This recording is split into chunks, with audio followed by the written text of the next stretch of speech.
Oke, assalamualaikum warahmatullahi wabarakatuh.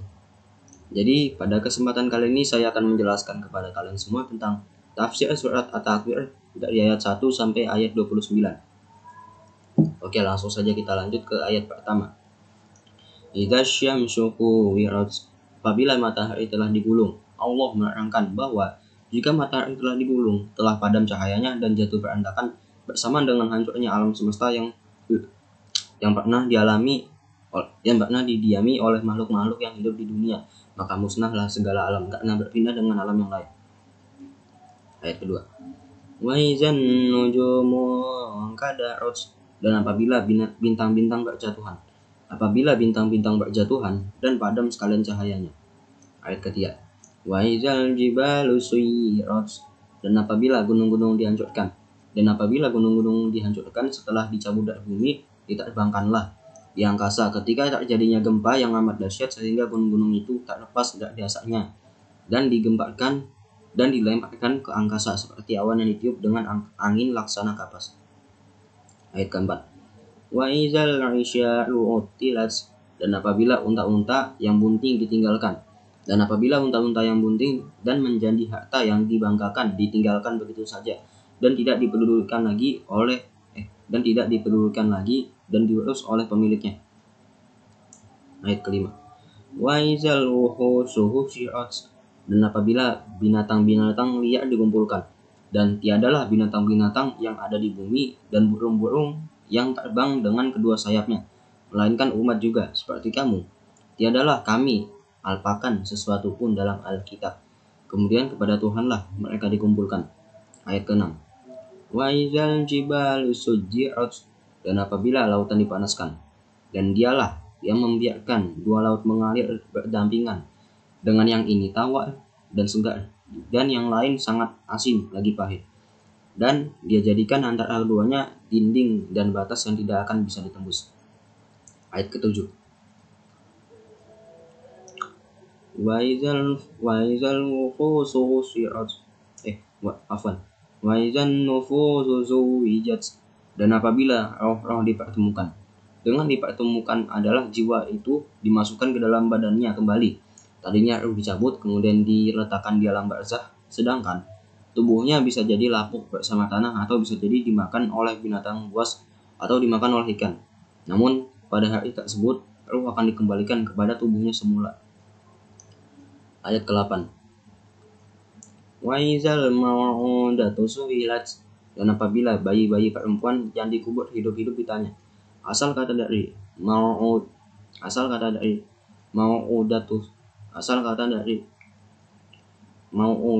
adalah maknanya diberi berat badan karena berasal dari kata kerja. Wadda, huruf waw, hamzah, dan dal adalah kata yang menunjukkan makna memberatkan sesuatu dengan sesuatu. Di antaranya adalah karena wanita itu dikubur hidup-hidup, maka anak wanita itu diberi berat badan, yaitu tanah yang menutupinya. Ayat ke-9. Bi'ayyi dzambin qutilat, karena dosa apakah dia dibunuh? Padahal apabila seseorang dari mereka diberi kabar dengan kelahiran anak perempuan, wajahnya menjadi hitam, merah padam, karena dia sangat marah. Dia bersembunyi dari orang banyak disebabkan kabar buruk yang disampaikan kepadanya. Apakah dia akan memelihara dengan menanggung kehinaan atau akan membenamkannya ke dalam tanah hidup-hidup? Ayat ke-10. Wa idzas suhufu nusyirat, dan apabila lembaran-lembaran catatan amal yang telah dibuka lebar-lebar. Al-Qurtubi menjelaskan bahwa lembaran-lembaran catatan amal yang berada di tangan para malaikat ditutup tak kala seorang melihat di dunia, dan tak kala hari kiamat dibuka kembali untuk dilihat olehnya hasil catatan amal selama di hidupnya. Ayat ke-10. Wa izas samaa'u qusitat, dan apabila langit-langit dilenyapkan, maka langit pun dicabut sebagaimana kulit dicabut dari domba dan hewan-hewan lainnya. Ayat ke-12. Wa izal jahimu su'irat, dan apabila neraka jahanam dinyalakan, maka takutlah kalian kepada api neraka yang bahkan bakarnya batu dan manusia, yang disediakan bagi orang-orang kafir. Ayat ke-13. Wa izal jannatu uzlifat, dan apabila surga didekatkan, Ini adalah kemuliaan yang Allah berikan kepada orang-orang yang beriman sebagai bentuk penghormatan kepada mereka. Seandainya jarak surga dengan kita adalah 1.000.000 km atau lebih dari itu, niscaya seseorang akan sabar menempuh jarak sejauh itu. Jika diperlihatkan kepada kenikmatan-kenikmatan yang sangat luar biasa yang ada di surga, kenikmatan-kenikmatan yang tidak pernah dilihat oleh mata, didengar oleh telinga, bahkan tidak pernah terbetik di hati. Apapun kenikmatan yang dihasratkan dan dipinta, maka Allah langsung menyediakannya di surga. Niscaya sejauh apapun surga itu, pasti seseorang akan sabar dan berjalan untuk meraihnya. Ayat ke-14. Alimat nafsum terus setiap jiwa akan mengetahui apa yang telah dikerjakannya. Setelah Allah menyebutkan sumpah-sumpah hingga 12 sumpah, kemudian Allah menjelaskan bahwa tujuan dari sumpah-sumpah tersebut untuk menekankan dan memastikan bahwa setiap jiwa mengetahui apa yang dia kerjakan selama di dunia, berupa amal baik dan amal keburukan. Bisa jadi dengan melihat isi catatan amal atau amalan-amalannya datang dalam bentuk tertentu yang menunjukkan akan amalannya. Jadi ayat ini merupakan jawabul qasmah, jawaban sumpah dari jawaban sumpah yang sebelumnya. Ayat ke-15. Fala uqsimu bil khunnas. Aku bersumpah demi binatang-binatang. Al-jawaril khunnas, yang beredar dan tak benam. Wal-laili idza as'as. Demi malam apabila telah larut. Demi malam apabila telah larut dan meninggalkan gelapnya atau datang dengan kegelapan yang dibawanya. Was-subhi idza tanaffas. Dan demi subuh apabila fajar telah menyingsing. Dan demi apabila sebuah fajar telah menyingsing, tersibak cahayanya sedikit demi sedikit, layaknya orang yang bernafas. Ketiga peristiwa tersebut merupakan tanda-tanda kebesaran Allah di alam semesta yang dapat dilihat. Begitupun Al-Quran merupakan tanda kebesarannya yang dapat dibaca. Innaha laqaul rasulil karim. Sesungguhnya Al-Quran itu benar-benar firman Allah yang dibawa oleh utusan mulia bernama Jibril. Ayat 20. Zi quwwatin inda zil arsy makin, yang memiliki kekuatan, memiliki kedudukan yang tinggi di sisi Allah yang memiliki arsy. Jibril adalah malaikat luar biasa yang merupakan penghulu para malaikat. Allah mengatakan bahwa Jibril adalah malaikat yang kuat di sisi pemilik arsy, yaitu Allah, dan dia mempunyai kedudukan yang tinggi di sisi Allah. Muta'in, yang di sana di alam malaikat ditaati dan dipercaya. Jibril punya banyak anak buah yang menantinya. Yang menaatinya. Malaikat-malaikat langit pun patuh kepada Jibril atas perintah Allah. Malaikat Jibril adalah malaikat yang tak percaya. Malaikat Jibril membawa pesan dari Allah untuk disampaikan kepada Nabi Muhammad dalam keadaan tak percaya. Wa ma sahibukum bimajnun, dan temanmu Muhammad itu bukanlah orang yang gila. Kami turunkan wahyu melalui Jibril kepada Nabi Muhammad. Temanmu yang kau kenal baik sifatnya, dan temanmu bukanlah orang gila seperti tuduhanmu kepadanya. Dia adalah seorang santun, tak percaya, berakhlak mulia. Perkataan gila bersifat kacauan, tidak beraturan dan tidak mempunyai nilai. Berbeda dengan Al-Quran, kitab yang susunan kalimatnya maupun kandungannya mempunyai nilai yang sangat tinggi.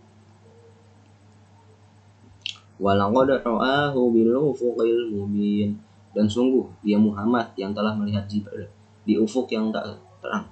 Dalam sebuah hadis yang sahih, Nabi Muhammad melihat malaikat Jibril ketika Jibril dari cakrawala langit dan bumi. Malaikat Jibril membentangkan sayapnya yang berjumlah 600 sayap dan menutup sebuah ufuk alam semesta. Inilah bentuk asli malaikat Jibril. Tidak ada ufuk yang tak lihat karena seluruhnya tertutupi oleh malaikat Jibril. Wa ma huwa 'alal ghaibi bidonin, dan dia Nabi Muhammad bukanlah seseorang yang kikir enggan untuk menerangkan yang gaib. Ayat ini menerangkan bahwa Nabi Muhammad bukanlah seseorang yang bakhil dalam menyampaikan seluruh wahyu yang disampaikan. Malaikat Jibril kepadanya Di samping itu, beliau adalah seseorang yang sangat dipercaya karena tidak pernah mengubah wahyu, walaupun satu huruf dengan ucapannya sendiri. Wa ma huwa biqauli syaitonir rajim. Dan Al-Quran itu bukanlah perkataan setan yang terkutuk. Apabila yang disampaikan oleh Muhammad bukanlah merupakan perkataan syaiton, sebagaimana prasangka orang musyrik yang menuduh bahwasannya Muhammad adalah penyihir. Muhammad punya teman syaiton yang mewahyukan kepada beliau tentang ayat-ayat Al-Quran. Sesungguhnya tuduhan tersebut tidak benar, padahal mereka bisa dengan sendirinya membedakan mana perkataan yang benar dan perkataan syaiton. Ayat 26. Fa'aina tazhabun. Maka kemanakah kamu akan pergi? Kemanakah kalian akan berpaling meninggalkan Al-Quran ini? Sementara Al-Quran adalah obat dan petunjuk bagi kalian. Jalan mana lagi kalian akan tempuh yang lebih jelas daripada jalan Al-Quran ini? In huwa illa zikrul lil alamin. Al-Quran itu tidak lain adalah peringatan bagi seluruh alam.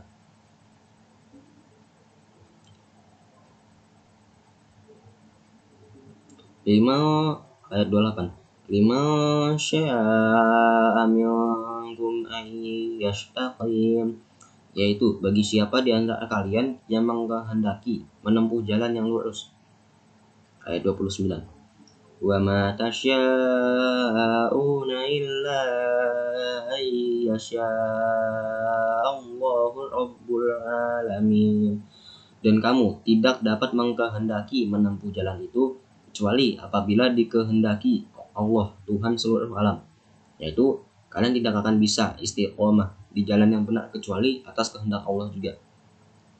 Nah, oke, mungkin itu saja yang dapat saya sampaikan. Kurang lebihnya dalam video ini saya minta maaf. Wassalamualaikum warahmatullahi wabarakatuh.